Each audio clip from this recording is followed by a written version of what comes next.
स्वागत है आपका जितेश जी। वक्तव्य प्रस्तुत करें। ओम अस्मद् गुरुभ्यो नमः। ओम अस्मद् परम गुरुभ्यो नमः।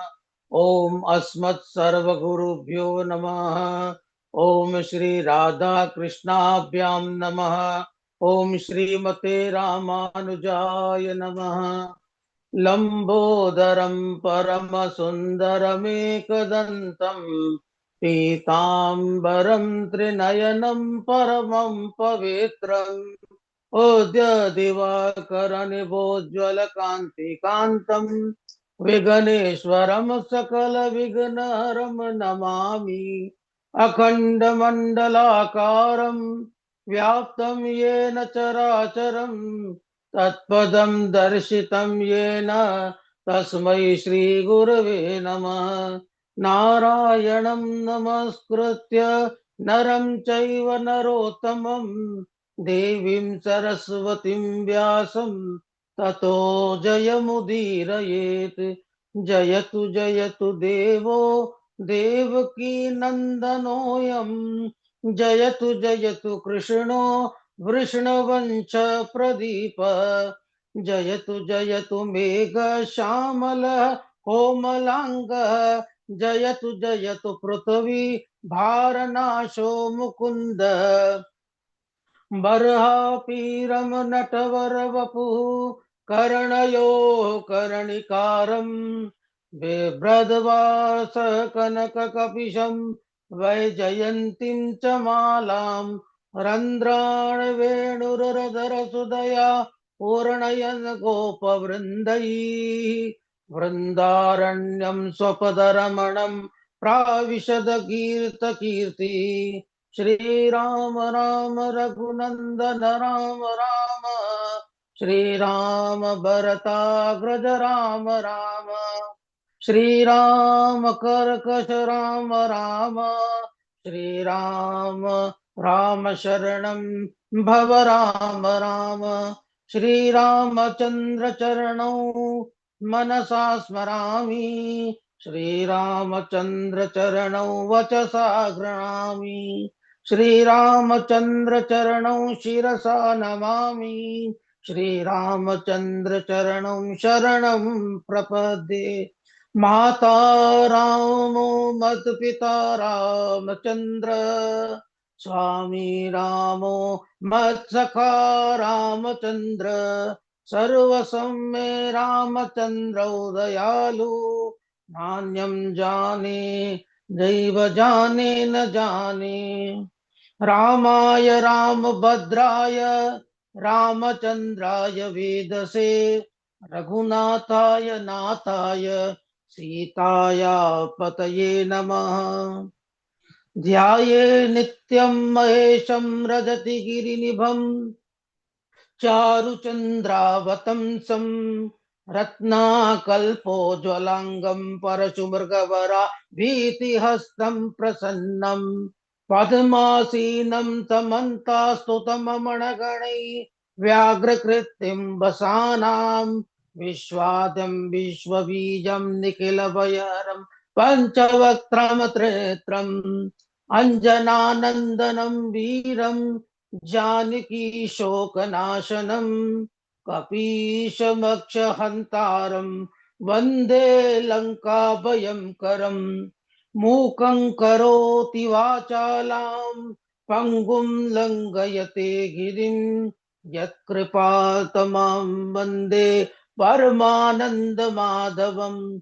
भक्त भक्ति भगवंत गुरु चतुर्नाम वपु एक। इनके पद वंदन किए नासत विघ्न अनेक। बोलिए श्रीमद् भागवत महापुराण की जय। श्री सुखदेव जी भगवान की जय। श्री भाके बिहारी लाल की जय। आइए संकीर्तन। श्रीमन्नारायण नारायण श्रीमन्नारायण नारायण श्रीमन्नारायण नारायण जय जय नारायण नारायण श्रीमन्नारायण नारायण श्रीमन्नारायण नारायणं श्रीमन्नारायण नारायणं जय जय नारायण नारायण श्रीमन्नारायण नारायणं श्रीमन्नारायण नारायण श्रीमन्नारायण नारायण जय जय नारायण नारायण श्रीमन्नारायण नारायण श्रीमन्नारायण नारायण श्रीमन्नारायण नारायण जय जय नारायण नारायण श्रीमन्नारायण नारायण श्रीमन्नारायण नारायण श्रीमन्नारायण नारायण जय जय नारायण नारायण श्रीमन्नारायण नारायण श्रीमन्नारायण नारायण श्रीमन्नारायण नारायण जय जय नारायण नारायण। बोलिए कृष्णचंद्र भगवान की जय।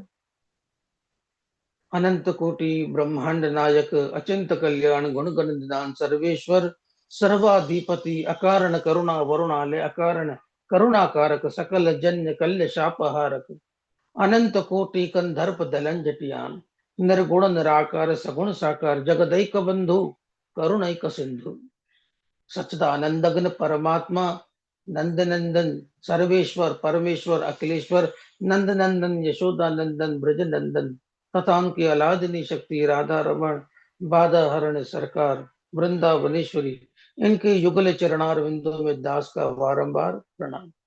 समुपस्थित भगवत भक्त भागवत कथा अनुरागी भक्ति में मात्र शक्ति भगनी बांधव आप सभी के भीतर विराजमान उस परमात्मा को प्रणाम करते हुए सिया राम मैं सब जग जानी करऊं प्रणाम जोर जुग पानी। आइए आज के प्रसंग में जो पूर्व प्रसंग था, मेरा भक्त यदि मुझे फल पुष्प पत्र पुष्प जो भी अर्पित करता है मैं वह भाव से स्वीकार करता हूं। भाव का भूखा हूं मैं, भाव ही एक सार है, भाव से बजे उसका बेड़ा पार है। अन्न धन और वस्त्र भूषण कुछ न मुझको चाहिए, आप हो जाएं मेरा बस पूर्ण यह सत्कार है। भाव बिन सब कुछ भी दे दो उसे मैं लेता नहीं, भाव से अगर एक फूल भी दे दो वो मुझे स्वीकार है। विदुर जी आए और भगवान श्री कृष्ण को छिलका खाते हुए देखा तो विदुरानी से कहा, अरे तू बावरी हो गई है, द्वारकाधीश को छिलका खिला रही है। ऐसा कहकर विदुर जी ने भगवान कृष्ण के पाद प्रक्षालन किए, उनको उत्तम में उत्तम भोजन कराया और भगवान श्री कृष्ण कह रहे हैं, काका जी जो स्वाद काकी के केले के छिलकों में था वो इस भोजन में कहा। तो न जाने कौन से गुण पर ये दयानिधि रीझ जाते हैं, न जाने कौन से गुण पर दया निधि रीझ जाते हैं, यही हरि भक्त कहते हैं, यही सद ग्रंथ गाते हैं। न जाने कौन से गुण पर दया निधि रीझ जाते हैं, नहीं स्वीकार करते हैं निमंत्रण नृप सुयोधन का, नहीं स्वीकार करते हैं निमंत्रण नृप सुयोधन का। विदुर के घर पहुंच कर भोग छिलकों का लगाते हैं, विदुर के घर पहुंच कर भोग छिलकों का लगाते हैं। न जाने कौन से गुण पे दया निधि रीझ जाते हैं। न आए मधुपुरी से गोपियों की दुख व्यथा सुनकर। न आए मधुपुरी से गोपियों की दुख व्यथा सुनकर। द्रौपदी के बुलाने पर द्वारिका से दौड़े आते हैं। द्रौपदी के बुलाने पर द्वारिका से दौड़े आते हैं। न जाने कौन से गुण पे दया निधि रीझ जाते हैं। यही हरि भक्त कहते हैं, यही सद ग्रंथ गाते हैं। न रोए वन गमन सुनकर पिता की वेदनाओं पर। न रोए वन गमन सुनकर पिता की वेदनाओं पर। लिटा कर गिद्ध को निज गोद में आंसू बहाते हैं। लिटा कर गिद्ध को निज गोद में आंसू बहाते हैं। न जाने कौन से गुण पे दया निधि रीझ जाते हैं। कठिता से चरण धोकर मिले जो बिंदु विधि हरि को। कठिनता से चरण धोकर मिले जो बिंदु विधि हरि को।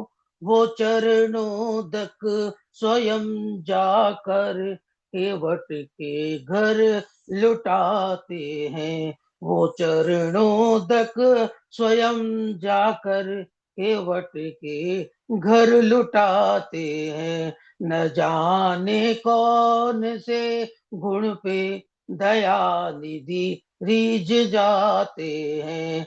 यही हरि भक्त कहते हैं, यही सद ग्रंथ गाते हैं। भगवान श्री कृष्ण ने काका विदुर और विदुरानी को निष्काम भक्ति प्रदान की और भगवान श्री कृष्ण विराट महाराज विराट के यहाँ लौटकर आए। जब भगवान श्री कृष्ण महाराज विराट के यहाँ लौटकर चले गए, तब धृतराष्ट्र ने विदुर को मंत्रणा के लिए बुलाया। यहाँ विदुर जी ने जो उपदेश दिया वो महाभारत में विदुर नीति के नाम से प्रसिद्ध हुआ। महात्मा विदुर ने कहा, महाराज आप पांडवों को उनका राज्य लौटा दीजिए। वो आपके न सहने योग्य भी अपराध को सहन कर रहे हैं।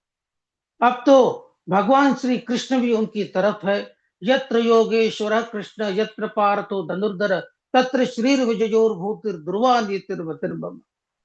जहां पर योगेश्वर श्री कृष्ण और गांडीवधारी अर्जुन हैं, वहां पर विजय निश्चित है। आप जिस पुत्र दुर्योधन का लालन पालन कर रहे हैं, उसके हाँ में हाँ कह रहे हैं। जिस पुत्र के मोह में आप अंधे हो रहे हैं, वह मूर्तिमान दोष है। अगर आप अपने कुल की कुशलता चाहते हो तो इसी समय उसका त्याग कर दीजिए, क्योंकि कहा गया है, त्यजेत एकम कुलस्यार्थे ग्रामस्यार्थे कुलम त्यजेत ग्रामम जनपदस्यार्थे आत्मार्थे पृथ्वीम त्यजेत। यदि एक ही व्यक्ति के त्याग करने से कुल की रक्षा होती है तो उसे त्याग देना चाहिए। गांव के लिए नगर को त्याग देना चाहिए और नगर के लिए गांव का भी त्याग कर देना चाहिए। परम पूज्य गोस्वामी तुलसीदास जी महाराज कहते हैं, सचिव वैद्य गुरु तीन जो, प्रिय बोलई भय आस, राज धर्म तन तीन कर, होई बेगही नास। यदि मंत्री, वैद्य और गुरु भय के कारण मधुर भाषण कर रहे हो, मीठा बोल रहे हो, तो राज्य, शरीर और धर्म, इन तीनों का नाश हो जाता है। जब विदुर जी ने ये शब्द कहे और ये शब्द जैसे ये दुर्योधन ने सुने, तो दुर्योधन क्रोधित हो गया, उसके होठ फड़फड़ाने लगे और कहने लगा, किस इस दासी पुत्र, कौन इस दासी पुत्र को यहां लाया है? ये खाता तो हमारा है, पर प्रशंसा हमारे शत्रुओं की कर रहा है और शत्रुओं का काम बना रहा है। ऐसे तुरंत नगर से निकाल दो। दुर्योधन ने जिस प्रकार के अपशब्द विदुर जी के लिए कहे, विदुर जी को बुरा नहीं लगा। पर जब महाराज धृतराष्ट्र ने कौरवों का पक्ष लिया, तो समझ गए कि अब कुरुकुल का विनाश निकट आ रहा है। उन्होंने अपना धनुष बाण द्वार पर रखकर तीर्थ यात्रा के लिए निकल पड़े। अपना धनुष और बाण द्वार पर इसलिए रखा, कहीं कौरव ये न समझ ले कि विदुर हमारी ओर से युद्ध नहीं, पांडवों की ओर से युद्ध कर रहे हैं। तो इसीलिए संकेत देने के लिए कि मैं किसी के पक्ष में नहीं हूं। सुखदेव जी कहते हैं कि बड़े पुण्य से, पुण्यों की प्राप्ति से विदुर जी कौरवों को प्राप्त हुए थे। सा निर्गता कौरव पुण्य लभ्यो, जैसे ही विदुर वहां से चले तो कौरवों के पुण्य भी उनके साथ चले गए। विदुर जी अनेक तीर्थों में जाते। एक समय यमुना के तट श्री धाम वृंदावन पहुंचे, वहां उद्धव जी को देखा, उनको हृदय से लगा लिया। और जब विदुर जी ने उद्धव जी से पूछा कि द्वारिका वासियों की कुशलता के बारे में, तो उसी समय उद्धव जी के नेत्रों से अश्रु प्रवाह होने लगे। बोलने में असमर्थ प्रयास कर रहे थे, लेकिन जैसे तैसे अपने आंसू पहुंचे और विदुर से कहने लगे, भगवान श्री कृष्ण रूपी सूर्य के छिप जाने से मैं आपको द्वारिका वासियों की कुशलता का क्या वर्णन करूं। दुर्भगो बत लोको यम यदवो नेतराम अपि, ये संवसंतो न विदुर हरि मीन एवो डूपम। विदुर जी, ये लोक भाग्यहीन है, उसमें भी यादव नितांत अभागे हैं, जो भगवान श्री कृष्ण के साथ रहकर भी उनको पहचान नहीं सके। जैसे चंद्रमा समुद्र में चंद्रमा जैसे रहते हैं, लेकिन मछलियां उनको पहचान नहीं सकती। जब भगवान श्री कृष्ण सौदान गमन कर रहे थे, उस समय उन्होंने मुझे बद्रिका आश्रम जाने के लिए आज्ञा दी, लेकिन मैं उनके वियोग को सहन करने में असमर्थ था, तो उनके पीछे पीछे प्रभास क्षेत्र में चला गया। उस समय उन्होंने सृष्टि के आदि में नाभि कमल पर बैठे ब्रह्मा जी को श्रीमद् भागवत प्रदान की और मुझे भी श्रीमद् भागवत प्रदान की। विदुर जी कह रहे हैं, अगर मुझे भी, मैं भी अगर इसका अधिकारी हूं, तो मुझे भी श्रीमद् भागवत सुनाइए। तब उद्धव जी कहते हैं, जब श्री कृष्ण उपदेश दे रहे थे श्रीमद् भागवत का, तो उस समय मैत्री जी भी हमारे साथ में थे, उन्होंने भी यह भागवत सुनी और भगवान जाते समय मैत्री जी से कहकर गए कि मेरा भक्त विदुर आएगा, उसे श्रीमद् भागवत बता दीजिएगा, सुना दीजिएगा। जब विदुर जी ने यह सुना कि भगवान श्री कृष्ण ने अंतिम समय में स्मरण किया है, तो गदगद हो प्रसन्न हो गए और उद्धव जी को प्रणाम किया। वहां से गंगा के तट हरिद्वार आ गए और मैत्र मुनि जी को प्रणाम किया, उनसे प्रश्न किया, सुखाय कर्माणि करोति लोको न तै सुखम वा अनु अन्यदुपारमं वा विन्देत भूयस्तत एव दुःखम यदत्र युक्तम भगवान वदेन। मुनिवर, संसारी प्राणी सुख के लिए कर्म करता है, पर परंतु उसे सुख नहीं मिलता। सुख के स्थान पर दुख बढ़ जाता है। इस विषय में क्या करना चाहिए? तब मैत्री मुनि कहते हैं, विदुर, आपने लोक मंगल के लिए उत्तम प्रश्न किया है। कोई तन दुखी, कोई मन दुखी, कोई धन बिन रहत उदास, थोड़े थोड़े सब दुखी, सुखी राम जी के दास।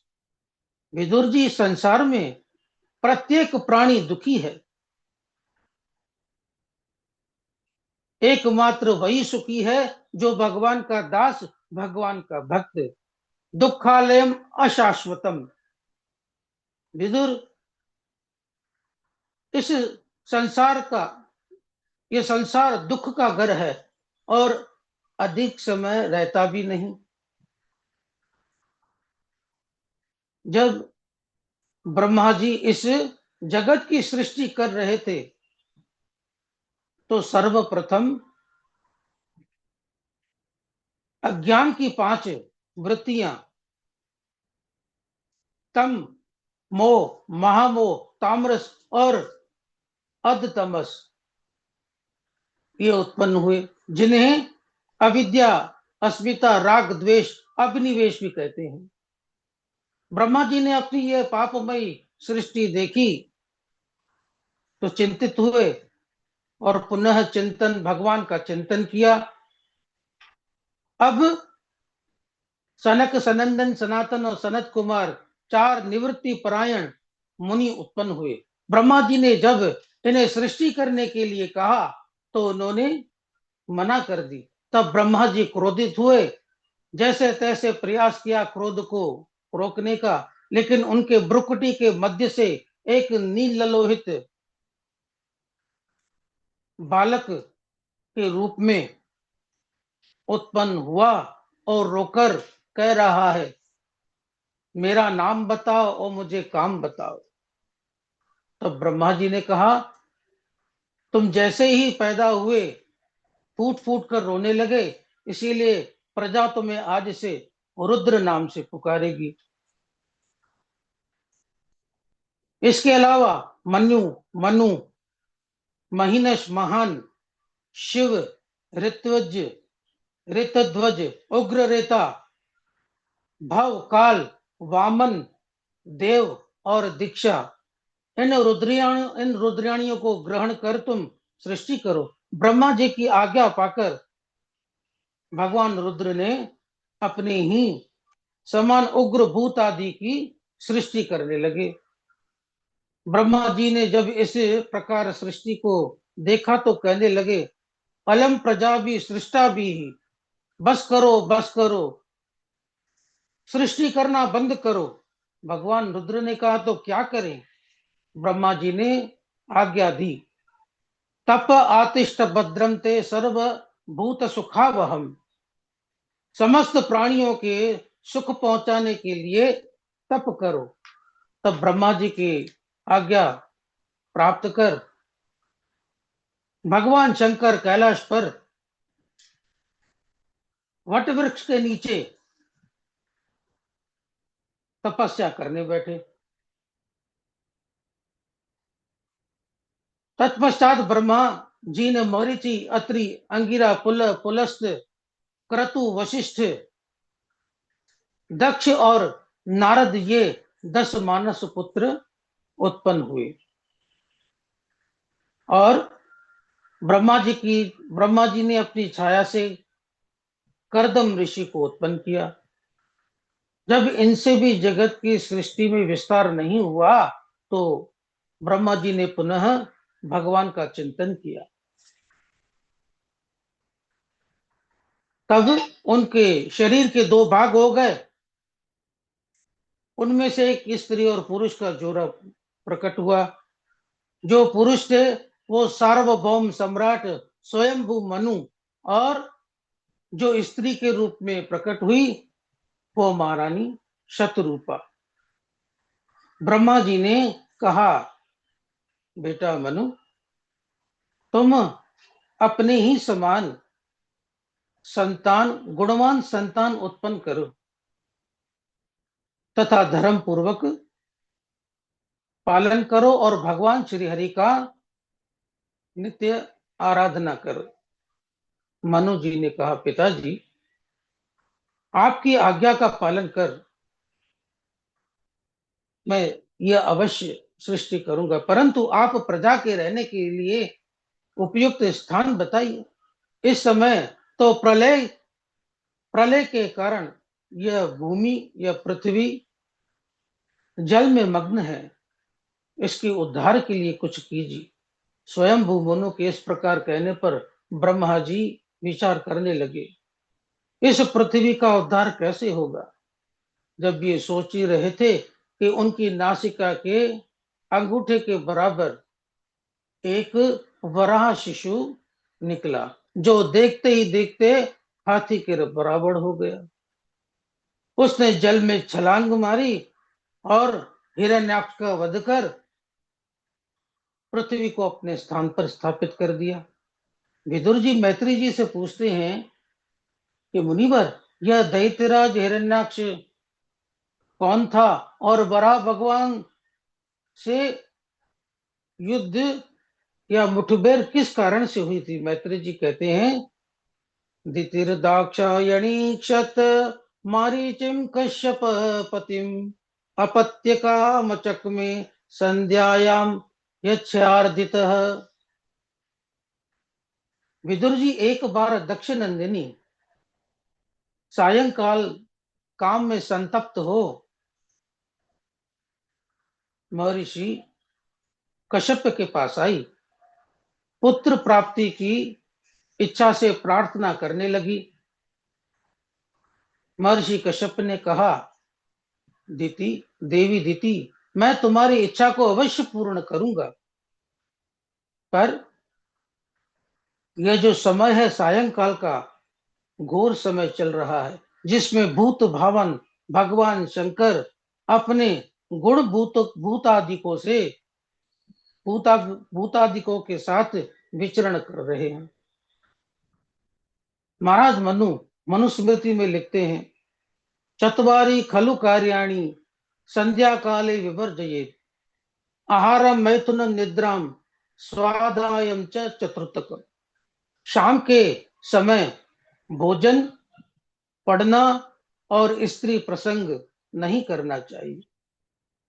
महर्षि कश्यप ने दिति को समझाया। दिति ने कश्यप ऋषि के वस्त्र पकड़ लिए और कश्यप ने दिति के दुराग्रह को देखा तो हा देव कह प्रणाम कर उनकी इच्छा पूरी की और स्नान प्राणायाम आचमन कर भगवान का ध्यान करने लगे। उसी समय दिति लज्जित होकर आई और कश्यप जी के पास आई, कहने लगी, स्वामी, आप मेरे अपराध को क्षमा कर दीजिए। मैं आपसे प्रार्थना करती हूं और मुझे वरदान दीजिए कि मेरा गर्भ नष्ट न हो। ऋषि कश्यप कह रहे हैं, देवी दिति, तुमने मेरी बात न मानकर भगवान शंकर की अवहेलना की है। तुम्हारे गर्भ से 2 राक्षस जन्म लेंगे, अपने अत्याचारों से त्रिलोकी को पीड़ित करेंगे। लेकिन मैं तुमने जो अपने कर्म पर क्षमा मांगी, पश्चाताप किया, इसलिए मैं तुम्हें वरदान देता हूं कि तुम्हारे पुत्र का पुत्र जो होगा वो भगवान का परम भक्त होगा, जिसका यश गान देव ऋषि मुनि सभी करेंगे। ऐसा कहकर महर्षि कश्यप चले गए। यहाँ दिति ने 100 वर्ष तक यह गर्भ धारण किया। जब उस गर्भ के तेज से सूर्य ग्रह और इंद्रादि देवताओं का तेज क्षीण हो गया, सभी देवता मिलकर ब्रह्मा जी के पास गए, ब्रह्मा जी को प्रणाम किया और कहने लगे कि ब्रह्मदेव, हमारा तेज क्षीण हो रहा है। तब ब्रह्मदेव ने कहा, देवताओं, तुम्हारे पूर्वज मेरे मानस पुत्र एक बार सनकादि मुनि वैकुंठ दर्शन के लिए गए। 6 द्वार उन्होंने पार कर लिए। 7वें द्वार पर भगवान के पार्षदों ने उन्हें रोक दिया। उनका नाम था जय और विजय। उनको अंदर जाने से मना कर दी तो सनकादि मुनि क्रोधित हो गए और कह दिया, जाओ, असुर हो जाओ। यह सुनकर जय और विजय सनकादि मुनिवरों के चरणों में गिर गए, प्रार्थना करने लगे, याचना करने लगे। तब कहने लगे, चाहे हमें असुर की योनि क्यों न प्राप्त हो, सिर्फ इतनी कृपा कीजिए, इस योनि में भी हमें भगवान का स्मरण बना रहे। तब लक्ष्मी के साथ भगवान नारायण स्वयं वहां आए और उन्होंने सनकादि मुनीश्वरों से कहा, मुनिवरों, ये दोनों मेरे ही पार्षद जय और विजय हैं। इन्होंने मेरी भी परवाह नहीं की, इसीलिए आपका अपराध किया, इसीलिए आपने जो इन्हें श्राप दिया है वो मुझे भी अभिमत है। छिंदयाम स्वबाहुमपि वह प्रतिकूल वृत्ति, यदि ब्राह्मणों के विरुद्ध मेरी भुजा भी आचरण करे तो उसे भी काट दूं। इन ब्राह्मणों के कारण मुझे वह कीर्ति मिली है जिसका गान करके पतित प्राणी मुक्ति को प्राप्त हो जाता है।